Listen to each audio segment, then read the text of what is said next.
Beach Party, for the most uproariously uninhibited unveiling of today's pagan rites. The Samoan puberty dance all over again. The observing professor is Bob Cummings. Dorothy Malone is the professor's assistant, who can teach a few things herself. After you write this book on sex, Yes? read it. Frankie Avalon and Annette Funicello, two youngsters in love you'll love. You know, the only thing I've studied this semester is you. Well, I hope you don't flunk. Ava Six, a prime asset at any party. Harvey Lembeck, a motorcycle matador.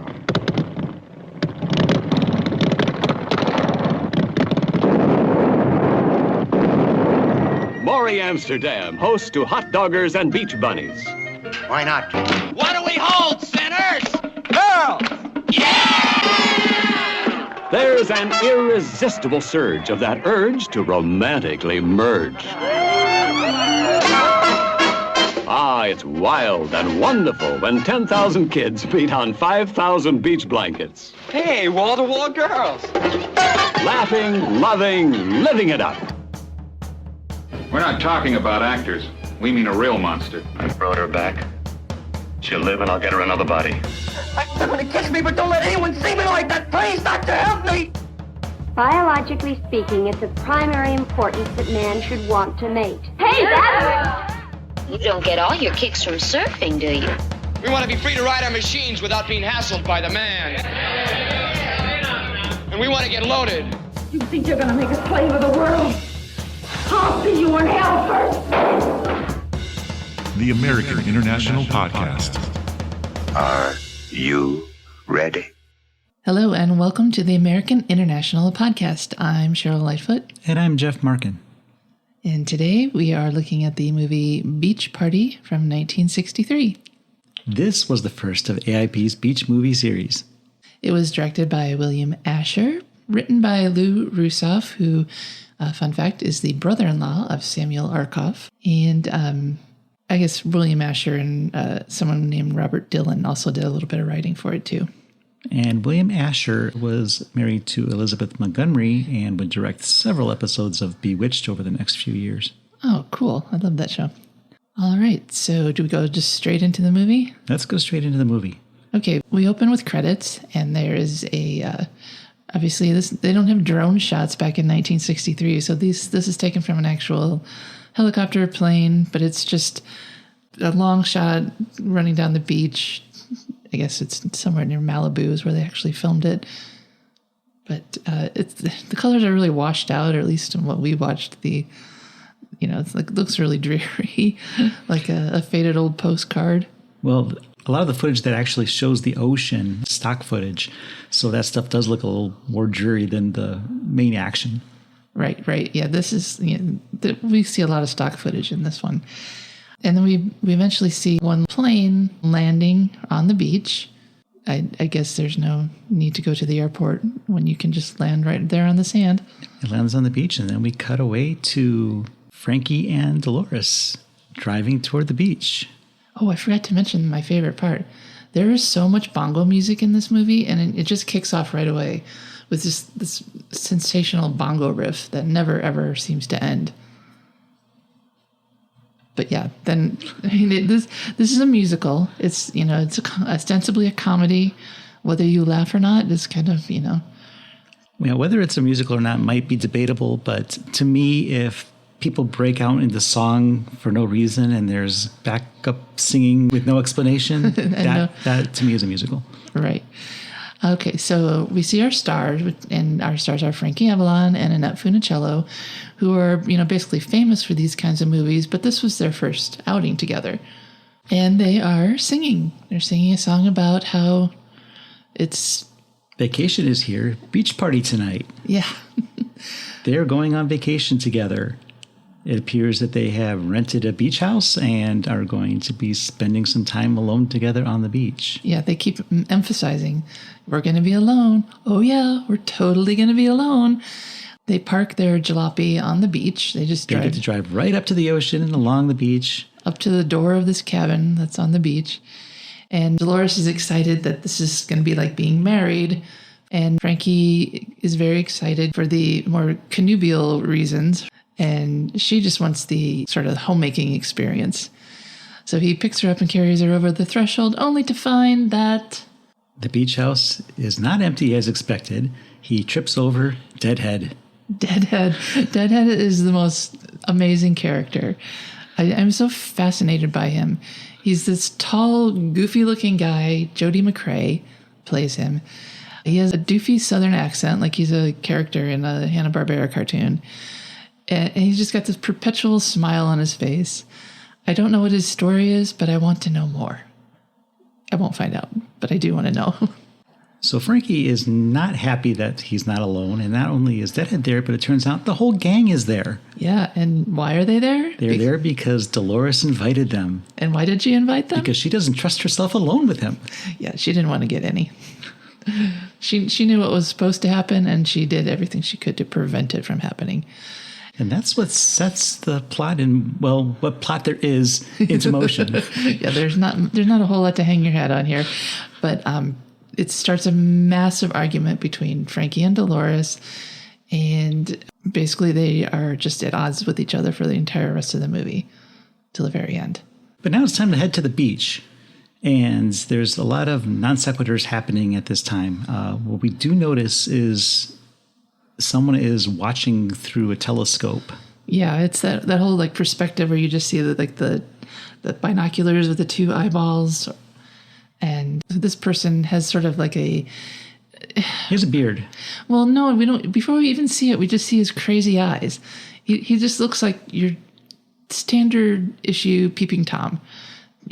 Someone gawking at the girls on the beach. And we find out, we pull back a little bit.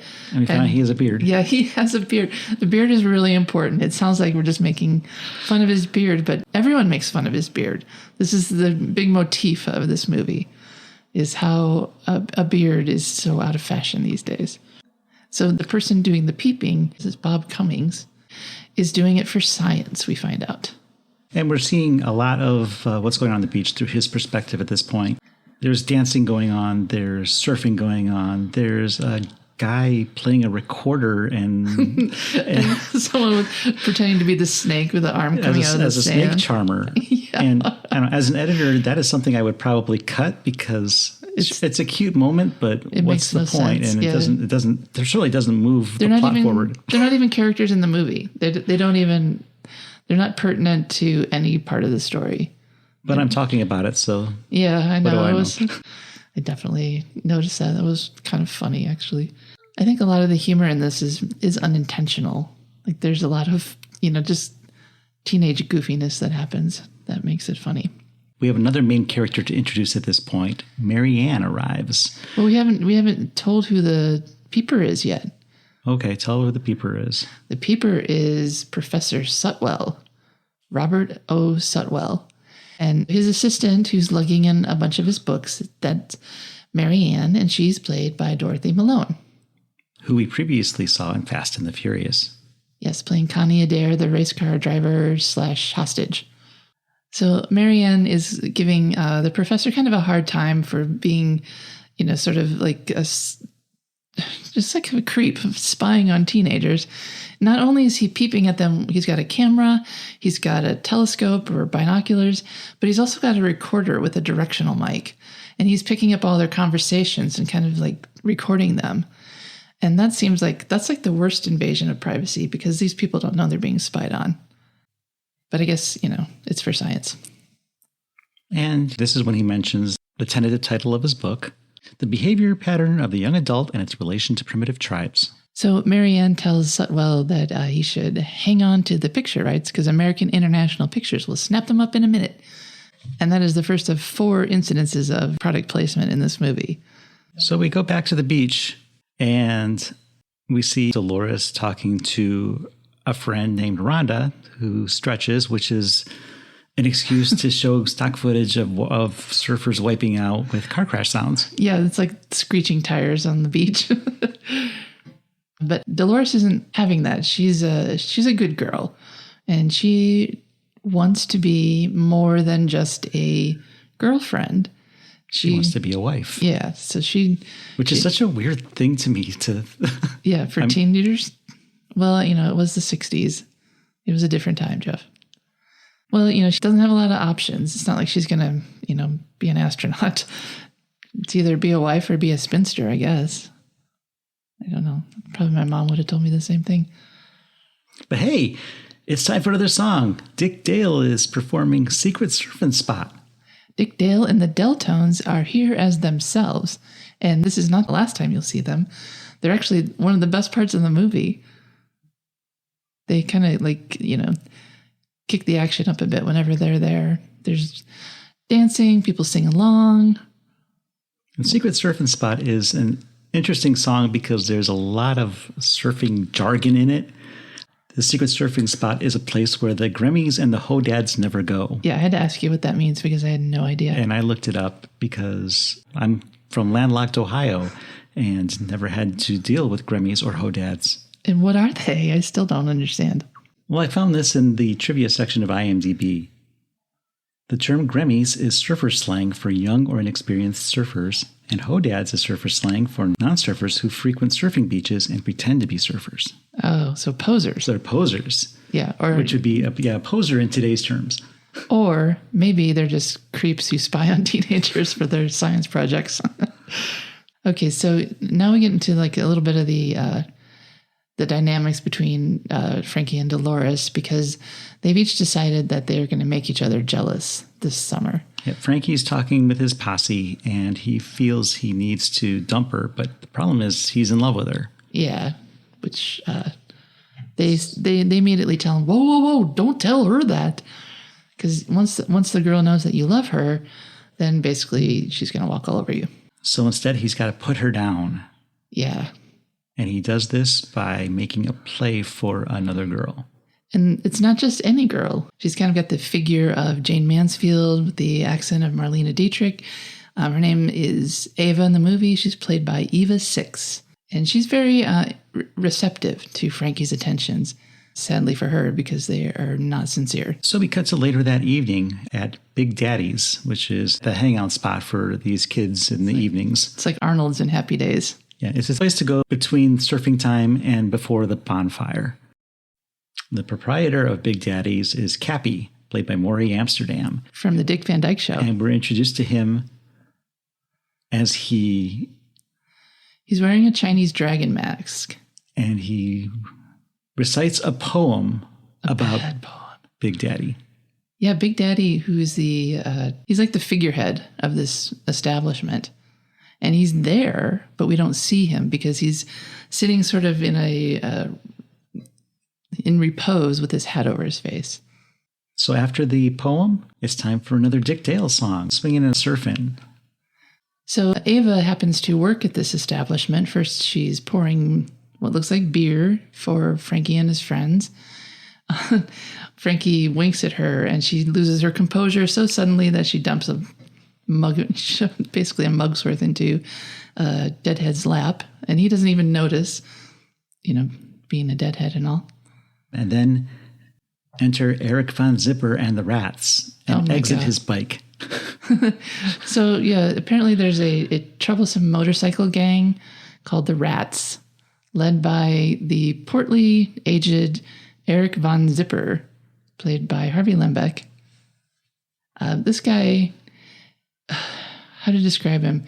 He's kind of like, a lot of his moves, I think, were, you'd notice it by a certain Arthur Fonzarelli 10 years later, except with a lot more finesse and style. Wait, Fonzie had more finesse and style? Yes. Yeah, okay, because this guy's like Archie Bunker, donning a leather jacket and having a motorcycle gang. I mean, he's big on the finger snaps. Yeah. He's always like scratching his belly. Like, I guess that's his thing. He says his name, Eric Von Zipper, pulls down his zipper and rubs his belly like he's got fleas. But he does that every time he makes an entrance. But apparently Cappy and he have history. It's not good. Yeah, Eric Von Zipper comes in and Cappy says, just what we needed, the Black Plague. Yeah, well, they're rats and mice, so that kind of tracks. Mm-hmm. So he and his basically his army. Yeah, his middle-aged army of thugs. They make themselves at home at Big Daddy's. And at this point, Professor Sutwell arrives, hoping to make his first contact. And what does first contact mean? Because I think it means something different to everybody who hears those words. We'll get into that a little bit later when we have that, when there's a conversation about it, I think. Okay. But it's time for another song. Frankie gets up to sing Don't Stop Now. And the whole point of this is just to make Dolores jealous. So he dances with every girl in the place, practically. Yeah, and there's a lot of butt wiggling shots in this one. But the girls are really good dancers. They're not really part of the cast, but they're... And one of them even gets her own credit at the end of the movie. Her name's Candy Johnson. I don't know, maybe it's just the dancing and the time, because I look at that and I just see flailing, and I'm thinking, well, they may look ridiculous, but they're still more coordinated than I could ever be. Yeah, me too. But I mean, she goes like the agitator in a washing machine. She just is so... She's exhausting to watch. Yes. She wears like these dresses that have all these fringe on them, and you know, she looks like she could be at home in a car wash. So Frankie ends his song, and Dolores starts to leave in a huff, but unfortunately she trips and lands on Eric Von Zipper's lap, which is probably the worst position to find yourself in. Yeah, they seem like a pretty harmless gang up until this point, because he grabs her by the wrist and he won't let her go. And he keeps hauling her back down onto his lap. He tries to kiss her. And his friends are just watching on like, oh, that's cool. And, you know, as much as she's trying to get away, he's bigger than her and he's really got her in a lock. And it's kind of icky. Yeah, it's interesting that they went with someone his age. I mean, Harvey Lembeck is a character actor. He was well known for a character on the Phil Silvers show, Sergeant Bilko. But to cast him as what we assume is going to be at least his late 20s, I would think at the latest for this character. Yeah, because everyone else is supposed to be a teenager. And he's more like 40. Yeah, well, give it at least. If not, I mean... He looks older. There's a lot of age inappropriateness, I think, going on with Dolores' character, but more on that later. So, and Professor Sutwell sees Dolores is in distress and goes over to defend her and performs a time suspension technique on Eric Von Zipper. It's a potent form of psychophysiophilosophy. Basically, he just puts his finger on Von Zipper's temple, and that just sort of shuts him off like he was a robot. So this crisis is averted, and Sutwell offers to walk Dolores home, and she accepts. Yeah, and here's where there's like a little crush happening here, and I think it's mutual. I think that he kind of crushes on her. He apparently is really inexperienced with women, and she's kind of looking at him with big googly eyes because he's her hero now.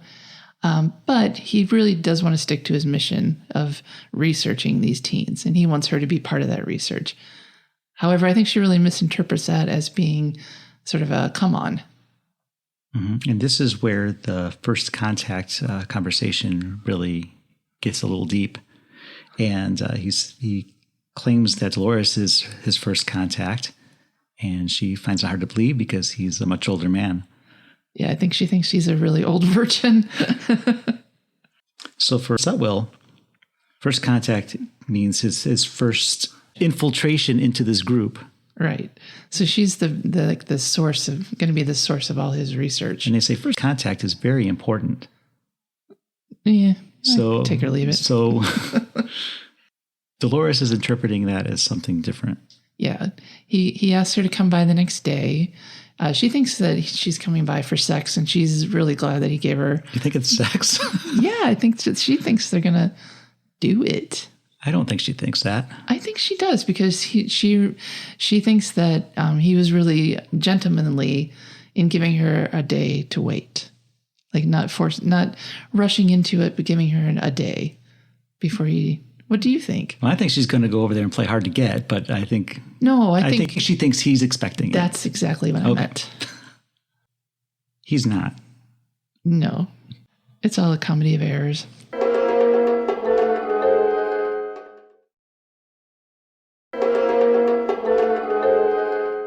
So it's the next morning. Marianne shows up again. He's not even out of bed yet.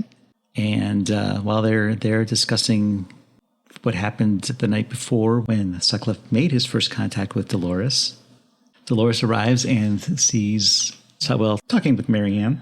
She's a little suspicious as to what their relationship is. But he says, I'll meet you down at the beach. Go wait for me. And she says, okie doke. He gets dressed. This is where Marianne is kind of teasing him a little bit about his, in quotes, Lolita business with the teenage girl. Oh, yeah. He asked about who she is. He says, that's my first contact. It's business. Yeah, Lolita business, she says. And you can tell that she's kind of into him, but that he's utterly clueless about it. Ava arrives on the beach looking for Frankie. She finds him coming in from the surf, talks with him. He drops the L-bomb on her. Well, she says, tell me that you love me. He goes, okay, I love you. Yes, and she interprets that as a declaration. Yeah, like you can take that to the bank. And Dolores heads back up to the beach house to meet Sutwell because I guess she got tired of waiting at the beach. And he comes out in his beach attire. And his beach attire is embarrassing to her. I mean, I don't care. But he's wearing a Japanese kimono, some sort of like shoes made out of banana leaves, and one of those old-fashioned swimsuits for men that cover the whole body and not just the bottom half. It's like a one-piece for men. So first she makes him remove the shoes. And then the kimono. And then she sees the one piece, and he refuses to take that off, so... She put the kimono back on. So she put the kimono back on, and they head down to the beach. Just trying to mitigate the embarrassment here. So they're on the beach, and they're talking, and Dolores declares, isn't it a hooting day? The sets are so glassy. Yeah, and he has no idea what she's talking about. I don't have any idea what she's talking about. No, we get it with there's a good lesson in 1963 teenage slang, I guess. Or just, it was what a middle-aged man probably considers to be. I can figure out the sets are glassy. Yeah, that means... But hooting, I've never heard of that in that. Not even Hootie and the Blowfish have hooting days. She is trying to teach him how teenagers talk and how they behave. He's asking her questions, and she's kind of obliging. Surfing is jazzing the glass. I remember that. And then he's kind of adopted by the other surfer bros, the surfer guys there. Well, they come over to haze him.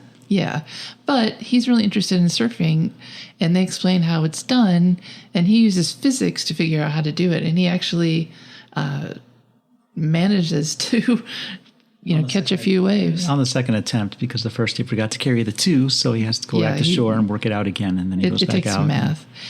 The actor who plays Sutwell, though, Bob Cummings, is actually a surfer. He's they called him a competent surfer in IMDb, but he's not a novice. He can actually surf. Cut to the evening at Big Daddy's. Big Daddy is asleep. Sutwell enters to Cappy and Yoga Girls. These two yoga girls, there's a blonde and a brunette. The blonde is portrayed by an uncredited Yvette Vickers. Now, Yvette Vickers is better known as the lead in Attack of the Giant Leeches and as the femme fatale nemesis in Attack of the 50-Foot Woman. Oh, wow. And she passed away in 2010, and it was really tragic. She was found in her house, and maybe you remember this, but there was talk of this former starlet found, and her mummified remains were found in her house. Oh, right. I do remember that. Yeah. And she was like, she had cats and lived alone with her cats. And, those poor cats. Yeah. And I met her at a Monster Bash about, I think it's like 2 years prior to that. So that was really tragic and sad. Yeah. Nobody should die that way. Alone and basically unchecked on. Sutwell and Cappy kind of have a conversation about what's going on, and Cappy asks him, are you observing the teenagers' sex lives, or are you getting involved in it? And that makes Sutwell think like, oh, wait, am I?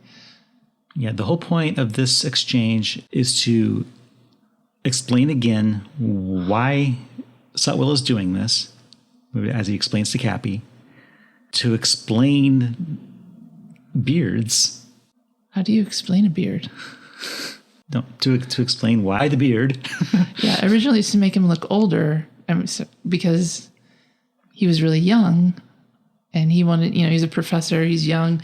Nobody took him seriously. So one of his mentors invited him to get some glasses and grow a beard. And then all of a sudden, people took him seriously.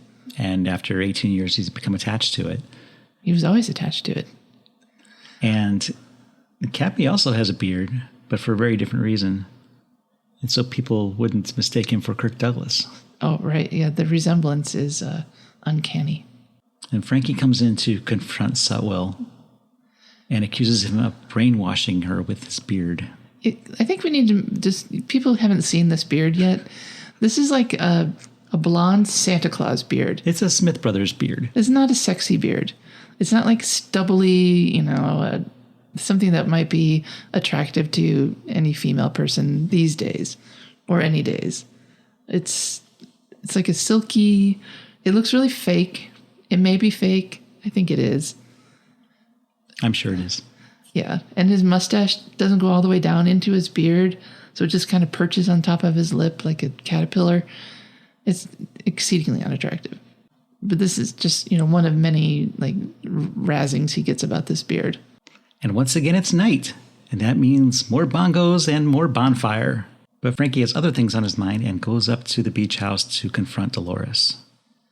Frankie tells her that he loves her. And she's like, oh, you do? That changes everything. And then they kiss. But and then Ava enters. Yeah, all dressed up and ready to go. And she drops the bomb that, well, he told me he loves me too. And then, so Dolores knows not to trust anything he says, and she storms off. So Frankie has nothing else to do but to leave with Ava. Yeah, he didn't seem too broken up about it. He's like, well, all right. One girl's as good as another. And at this point, Dolores stares at her reflection in the mirror, and they duet. Yeah, because the reflection is off a little bit. It's her speaking to herself, basically. And they use a little trick with the mirror to achieve that. And this song is so boring. I'm sorry. Treat him nicely. Yeah. She just got, basically two-timed by her boyfriend. And yet her first thought is to sing a song telling herself to be nicer to the two-timing jerk. Because it was her fault. Yeah, everything's her fault. I mean, it kind of is her fault, but it's not all her fault. She's not the only one that needs to change here. I think we learned that in Greece. Everyone has to change. So Dolores goes off to the beach.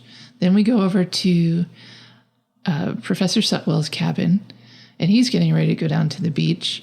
Marianne comes in with an armload of books. I guess she's just bringing him an entire library one day at a time. And she sees him in his beach attire, which is a Hawaiian shirt, some board shorts or something, and the ugliest freaking hat I've ever seen. It's a straw hat. It's got a house on it. There's a house. There's a hula dancer. There's probably a palm tree. Yeah, something like that. There's something protruding up from the brim of the hat. Marianne thinks he looks ridiculous, but, she's going to let him go. She's very polite about it. Yeah.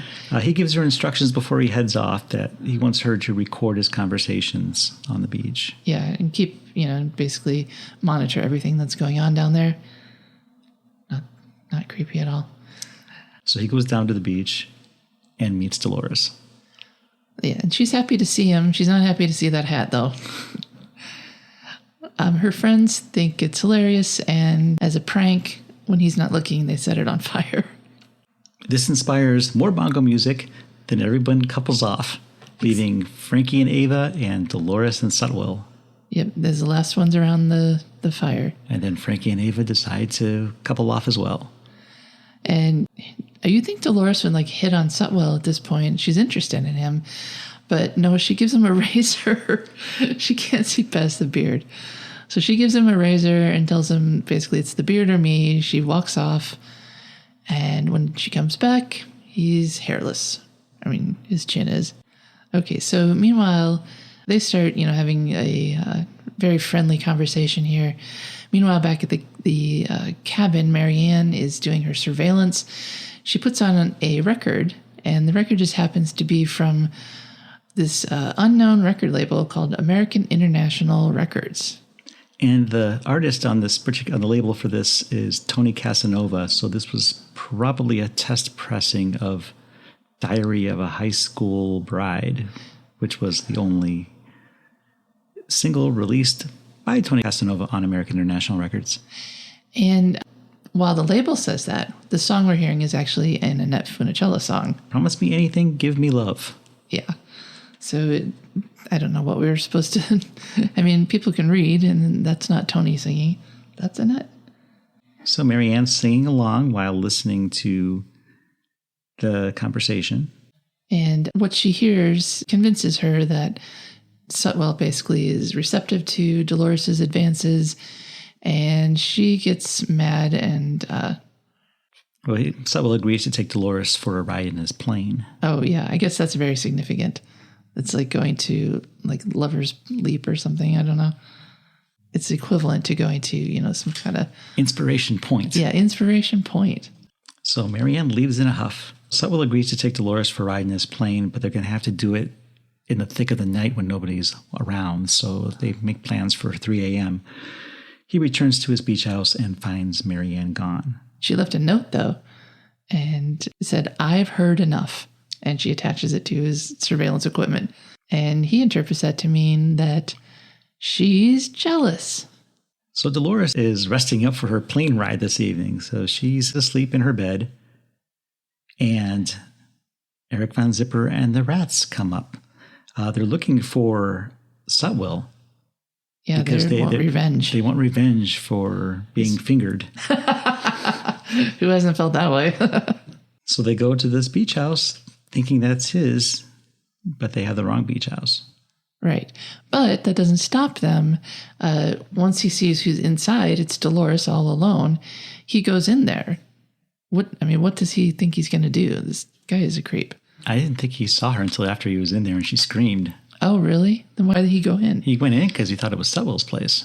Oh, but okay. It's really hard to know the motivations of people in this. There's not a whole lot of sensible motivation here. Okay, so he takes several attempts to get in through the window because he is a big dude and he's not very athletic. So his friends help him into the window. He gets in. Dolores wakes up, starts screaming, starts beating him up. Everybody hears her screaming, but the only person who's really interested in helping her is Sutwell. So he runs to her rescue. Disposes of... Yeah, the gang runs off when they see him because they're afraid of getting, fingered.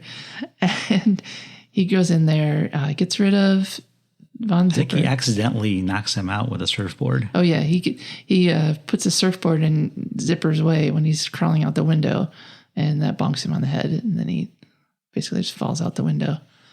And he goes in to check on Dolores. They're having a nice embrace. And everyone at once responds to her scream. Yeah. Now they come running, now that she's okay.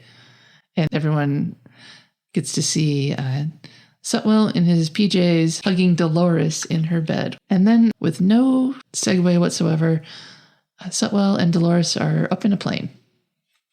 The plane ride gives Dolores a chance to tell a few old jokes and gives Sutwell a chance to show off his flying skills. Yeah. Does a few tricks, a few loop-de-loops. And makes her sick to her stomach.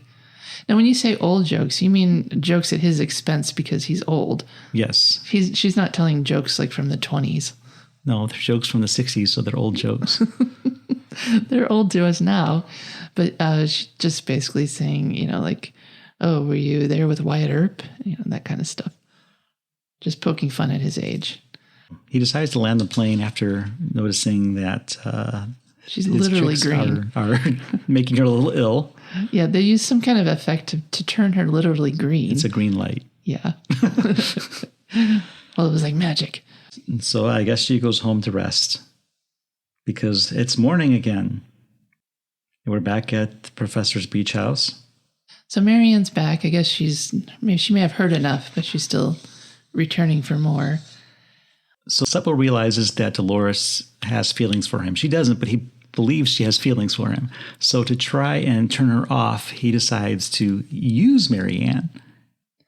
Oh, yeah, as sort of like a beard, as it were, to deflect her affections. So he sees her coming up the walk, and so he grabs Marianne and kisses her as Dolores enters. Yeah, while she's talking. And this scene reminded me instantly of Fast and the Furious, where the guy who kidnapped her character kissed her to shut her up. So this is just something she must be used to as an actress, is, you know. And Dorothy Malone talks too much, so give her a kiss and it'll shut her up. But it seems to yield positive results every time it happens, so who am I to judge? Dolores sees them kissing, and Sutwell says that he expects her to understand that because Marianne understands, and they're cosmopolitan people. Yeah, so basically he's just saying, you know, don't be so petty and small-minded. You know, we can all... Was it like offering a three-way or something here? Like, you know, he'll date everyone. I think it's open to interpretation. Yeah. It's an early advocate for polyamory. So Dolores storms off back to her beach house. Meanwhile, Frankie wants justice for what he believes is being done to Dolores. So he and his whole surfer bro gang run over to Sutwell's place to confront him. And he's still kissing Marianne. Yeah, they're still kissing. Like, there's no reason to keep up the subterfuge, except that they like it. They like kissing each other. So Frankie asks if he plans on marrying her. And Sutwell's like, you know, a little befuddled, thinking he's talking about Marianne. But no, Frankie means Dolores, the minister, the ring, the ceremony. And of course, Sutwell says, of course I'm not going to marry her. That's ridiculous. She's a child. She's a child. But this is where Frankie and the gang discover why the professor is really there. And they aren't happy. They've been spied on by this egghead. So Frankie and the gang are reading through Sutwell's documents. Sutwell and Marianne steal off for safety. So everyone converges back at Big Daddy's. So Sutwell and Marianne are there to hide. Right.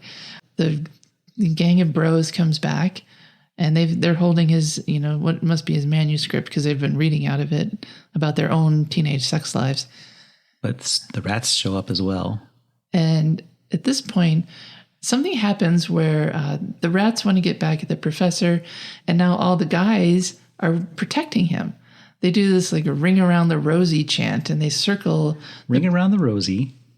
Keep Professor cozy. We will break your nosy with a rubber hosey. Yeah. Oh, that's so sweat hog of them.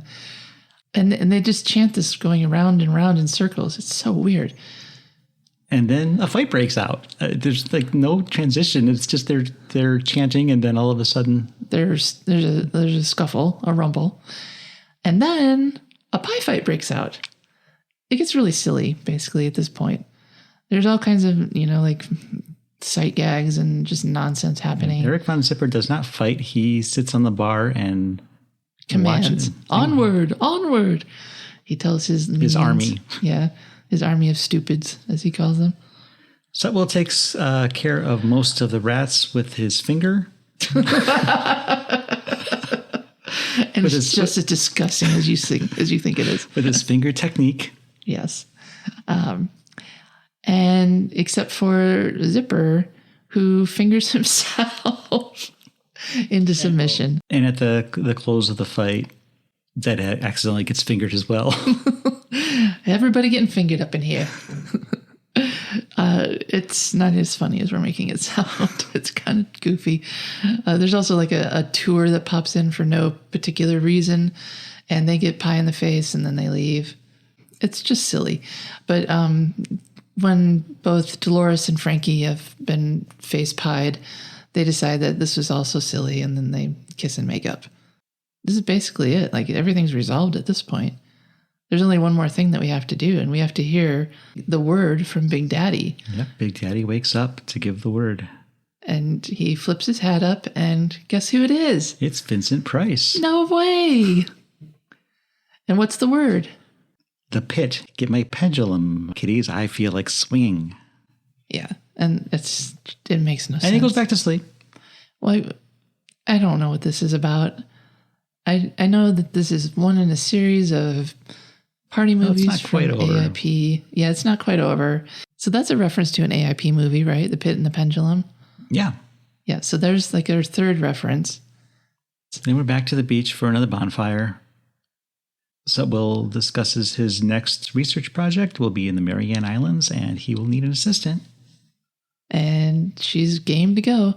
And you know what I realized? This is the professor and Marianne. And back down on the beach, Frankie and Dolores are canoodling, and he tells her he loves her. And she's basically like, well, that's great. And then they kiss, and their story's over. And we need to close off Eric von Zipper's story. He'll be back. And he will. Harvey Lembeck comes back for more of these party movies. That's what he says. He'll be back. He has Ava on the back of his bike, but I don't know why he can't. I guess she's too heavy. He can't start the bike. He kicks her off and then he takes off, leaving her there. Yeah. And we have our credits. And the credits are clips from earlier in the movie with people's names on them. And it ends with a special thanks to Vincent Price's Big Daddy, soon to be seen in Edgar Allan Poe's The Haunted Palace. Yeah, they just are really relentless with this self-promotion, I guess is what you could call it. So for the casting for this, when Arkoff and Nicholson wanted to hire Annette Funicello for this, they kind of had to get sort of a blessing from Walt Disney. And legend has it that he would allow it as long as her bikinis were such that they never showed off her navel. And, you know, that may or may not be true, but she's dressed pretty tamely throughout the movie for a beach movie. And as for Frankie Avalon, I mean, we think of them as like a classic pairing, but the producers actually wanted Fabian to star in this movie. However, he was under contract to 20th Century Fox and he couldn't be in it. So did you like this movie? I did like this movie. I've seen this movie several times, and I think I enjoy it more every time I see it because I always see something new. I think that you're right. I mean, I think I felt the same way. Because at first, when I was watching it, I was like, this is the most ridiculous thing I've ever seen. It's really dumb. Yeah, it's like super dumb. Like people do, you know, they break the fourth wall. They do, just these ridiculous kind of, there's just this business going on. Like Deadhead has this goofy accent. He sings a song. He's just so weird. And Eric von Zipper, I mean, what kind of a character is he supposed to be? I don't get it. But it is just silly, goofy fun. I mean, it's very PG. There's making out, but you don't really see it. And, nobody gets hurt. And it all works out in the end. Well, there's two parts in this movie that always make me laugh. And the first is when Eric von Zipper gets off his bike and it just takes off. Yeah, the bike just sort of commits suicide, basically, and runs away. And is never seen again. And the second, when Frankie and the gang go to confront Sutwell and he's kissing Marianne, and Frankie says, "For an oldie, you really get around." And she says, "He takes vitamins." You actually choked on your popcorn when you heard that. I laugh every time I hear that. That's that was line. Good. And she delivers it really well. Dorothy Malone, I think, is a great actress. I loved her in Fast and Furious. I loved her in this one. She's sassy. She's, take charge. She doesn't put up with anybody's, crap. So I really like her. And we'll get to see her in one more AIP film when we get around to watching it. And I actually liked Robert Cummings as the professor, even though he has a really fine line to walk in this where, between creepy, peeping pervert and, just sort of like genial professor. I think he does that very well. He never really comes off as someone that you should be afraid of or is worry that these kids are in danger from him. And he's pretty funny too. And he just seems like a good guy all around. I'm really rooting for him and Marianne. And he's a good sport. He wouldn't do any more projects for AIP. How is he a good sport? Because he came in and basically acted ridiculous for 90 minutes. Oh, right, yeah. Yeah, he had options.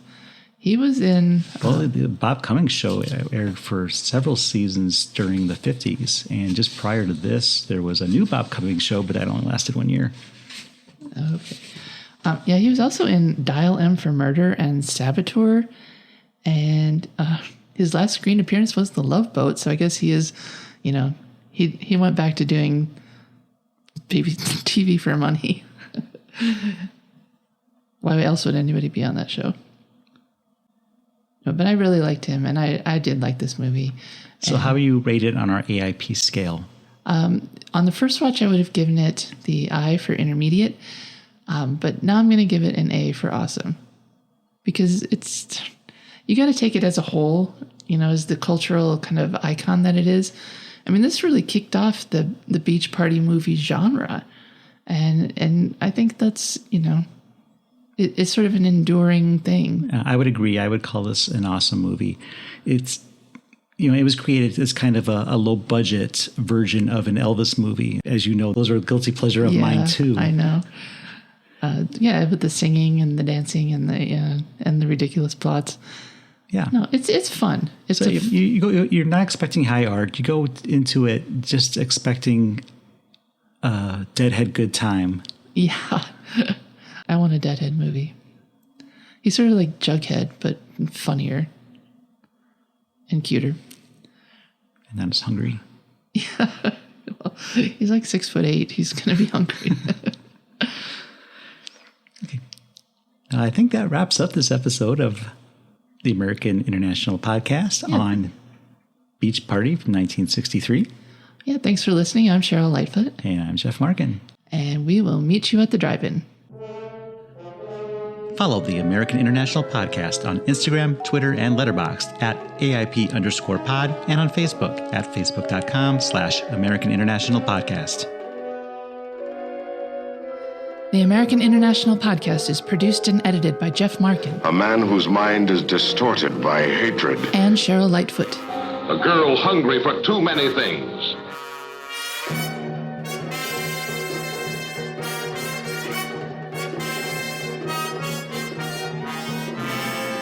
The American International Podcast is part of the Pop Culture Entertainment Network.